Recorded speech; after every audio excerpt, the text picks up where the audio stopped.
ஹரிநாராயண துரித நிவாரண பரமானந்த சதாசிவ சங்கர நாளென் செய்யும் வினைதான் செய்யும் என நாடி வந்த கோல் என் செய்யும் கொடுங்கூட்டியன் செய்யும் குமரேசர் இரு தாளும் சிலம்பும் சதங்கையும் தண்டையும் சண்முகம் தோளும் கடம்பும் எனக்கு முன்னே வந்து தோன்றினே. ஓம் அனுமந்தாய வித்மகே வாயு புத்திராய தீமகே தந்தனோ மாருதி பிரச்சோத்தியாத் பட்டீஸ்வரம் ஸ்ரீ விஷ்ணு துர்க்கையே போற்றி. உலகெங்கிலும் வாழ்ந்து கொண்டிருக்கும் ஸ்ரீராம் ஆஸ்ட்ரோ யூடியூப் சேனல் நேயர்களுக்கு டாக்டர் சைதை ராஜாவின் அன்பான வணக்கங்கள்.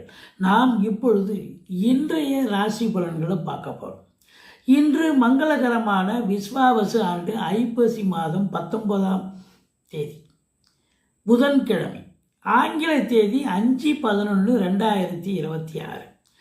இன்று பௌர்ணமி திதி இரவு 7:20 வரைக்குங்க. இன்று அஸ்வினி நட்சத்திரம் காலை 10:08 வரைக்கும், பிறகு பரணி நட்சத்திரம் வருகிறது. இன்று மரண யோகம் சித்த யோகம் கூடிய நாளாக அமைகிறது.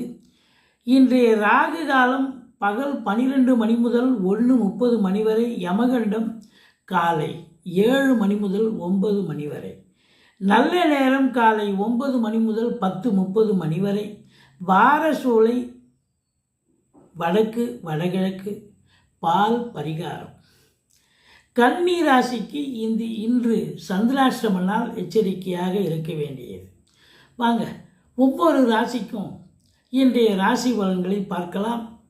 வாங்க, எங்களுடைய சேனலை பார்த்து கொண்டிருக்கும் அன்பர்கள் இதுவரைக்கும் சப்ஸ்கிரைப் செய்யாதவர்கள் சப்ஸ்கிரைப் செய்து கொள்ளும்படி கேட்டுக்கொள்கிறோம். கடக ராசி அன்பர்களுக்கு இந்த நாள் எப்படி இருக்க போகுது பாருங்க. குரு பகவான் ராசியில் வந்துட்டார். இனி உங்களுக்கு யோகம் தாங்க. ராசிநாதன் சந்திரன் போய் எங்கே இருக்கிறார் அப்படின்னா உங்களுக்கு 10ஆம் இடத்தில் இருக்கிறார். சூப்பர். 10ஆம் இடத்தில் ராசிநாதன் சென்று காலையில் 10:08 வரைக்கும் அஸ்வினி நட்சத்திரம், அதுக்கப்புறம் பரணி நட்சத்திரம் வாங்குறார். அதனால் பொருளாதாரத்தில் நல்ல ஒரு சுபிட்சம் சம்பாத்தியம் இருக்க போகிறது. முழு வீச்சோடு ஈடுபட்டு வெற்றி வாய்ப்பை பெறக்கூடிய ஒரு அற்புதமான ஒரு நாள். உங்களை பொறுத்தவரையும் பாக்கியங்கள் நிறைந்த ஒரு நாளாக அமைகிறது. ஆனால் வெளிவட்டார பழக்க வழக்கங்களில் எச்சரிக்கையோடு இருந்து கொள்ளுங்கள். போலீஸ் ஸ்டேஷன், அப்புறம் பஸ் ஸ்டாண்டு, இது மாதிரி அறிமுகம் இல்லாத இடம், அறிமுகம் இல்லாத நபர்களிடம் வாக்குவாதங்கள், சண்டைகள், சச்சரவுகள் வர, அதனால் சில அசிங்கம் அவமானங்கள் வர வாய்ப்புகள் இருக்கிறது. எல்லாத்தை விட ஒரு முக்கியமான ஒரு செய்தி என்ன அப்படின்னா, குரு வந்ததுக்கப்புறம் இந்த கடக ராசி அன்பர்களுக்கு கணவன் மனைவி ஒற்றுமை, சந்தோஷம், குதூகலம் ஏற்பட போகிறது. நண்பர்களால் ஆதாயம், கூட்டுத்தொழில் செய்பவர்களுக்கு கூட்டாளிகளால் நன்மை. ஒரு சிலர் பார்த்திங்கன்னா தொழில் நல்லா போகும். 5க்கும் 10க்கும் உடைய செவ்வாய் குரு பார்வை பெற்று, குரு மங்கள யோகம் பெற்று ஆட்சி பீடத்தில் இருப்பதால் நல்ல சம்பாத்தியம் இருக்கும், தொழிலில் வளர்ச்சி இருக்கும். அப்போ தொழில் வளர்ச்சி சம்பாத்தியம் இருக்குது அப்படின்னு சொன்னால் வண்டி வாகனங்கள் பழசு விற்றுட்டு புதுசு வாங்கக்கூடிய ஒரு தருணம் நிச்சயமாக ஏற்படும். ஒரு சிலர் வீட்டை பெயிண்ட் பண்ணுவீங்க. ஏதோ சுப நிகழ்ச்சி நடத்த போகிறீங்க, அதுக்காக வீட்டை பெயிண்ட் பண்ணுவீங்க, அலங்காரம் பண்ணுவீங்க. இதெல்லாம் நடக்கக்கூடிய ஒரு அற்புதமான ஒரு நாள். ஆனால் பேசுவதில் கொஞ்சம் எச்சரிக்கையாக இருங்க. இளைய சகோதரர்களுக்கும் உங்களுக்கும் வேணால் கருத்து வேறுபாடு வரும். நீங்கள் எடுக்கிற முயற்சி கொஞ்சம் டிலே ஆகனாலும் சக்ஸஸ் அப்படின்னு தான் சொல்லும். மற்றபடி ஒன்றும் எந்த குறையும் கிடையாதுங்க. அரசாங்கத்தில் வேலை பார்க்கக்கூடியவர்களுக்கு நீங்கள் என்ன சலுகைகள் எதிர்பார்க்குறீங்களோ அந்த சலுகைகள் கிடைக்கக்கூடிய தகவல் வரக்கூடிய ஒரு நாள். சொந்த தொழில் பண்ணுறவங்களுக்கு நல்ல சம்பாத்தியத்தை பார்க்க போகிறீர்கள். தந்தைக்கும் உங்களுக்கும் சின்ன சின்ன கருத்து வேறுபாடுகள் வந்த போதிலும் தந்தையால் உங்களுக்கு யோக பாக்கியங்கள் கிடைக்கக்கூடிய ஒரு நாளாகத்தான் அமைகிறது.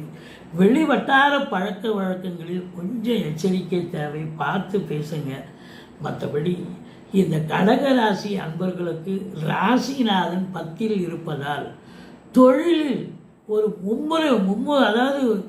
மும்முரமாக இருந்து நல்ல சம்பாத்தியத்தை பார்க்க போகிறீங்க. தொழிலில் வளர்ச்சியை பார்க்க போகிறீங்க. உத்தியோகத்தில் பதவி உயர்வு, ஊதிய உயர்வு இதெல்லாம் எதிர்பார்த்து காத்திருக்கிறவங்களுக்கு நல்லது நடக்க போகுது. வேலைவாய்ப்பு, புதுசாக வேலைவாய்ப்புக்காக முயற்சி பண்ணுறவங்களுக்கும் வேலைவாய்ப்பு கண்டிப்பாக கிடைக்குங்க. சொந்த தொழில் ஆரம்பிக்கலாமா அப்படின்னு நினைக்கிறவங்களும் தாராளமாக ஆரம்பிக்கலாம், எந்த குறையும் கிடையாதுங்க. இதில் ஒரு முத்தாய்ப்பான விஷயம் என்னன்னா, கடகத்துக்கு குரு வந்ததுக்கு அப்புறம் ஒரு குடும்பத்தில் ஒரு அன்னோன்னியம், ஒரு ஒற்றுமை எல்லாம் இருக்குங்க. கணவன் மனைவி ஒற்றுமை இருக்கும். ஆனால் 2ஆம் இடத்துல கேது இருக்கிறதால மற்ற குடும்ப உறுப்பினர்கள், வீட்டிற்கு வரக்கூடிய விருந்தாளிகள், நட்பு வட்டாரங்கள் அவங்க கொஞ்சம் அவங்க பங்குக்கு நின்று சண்டை போடுவாங்க, மல்லு கட்டுவாங்க. நீங்கள் கொஞ்சம் விட்டு கொடுத்து போனீங்கன்னு சொன்னால் வாழ்க்கை கெட்டு போவதில்லை. அதே நேரத்தில் கொடுக்கல் வாங்கல் தயவு செய்து வேண்டாம். மற்றபடி கடகராசி அன்பர்களுக்கு உங்களுக்கு இனி உற்சாகம் ஆரம்பமான ஒரு காலகட்டம். இன்று உற்சாகத்தோடு இருப்பீர்கள், சந்தோஷத்தோடு இருக்க போகிறீர்கள். நீண்ட நாள் நண்பர் ஒருவர் உங்களுக்கு உதவிகரமாக இருக்க போகிறார். எங்களுடைய வீடியோ பிடிச்சிருந்தால் லைக் பண்ணுங்கள். இந்த நாள் இனிய நாளாக அமைய வாழ்த்துக்கள்.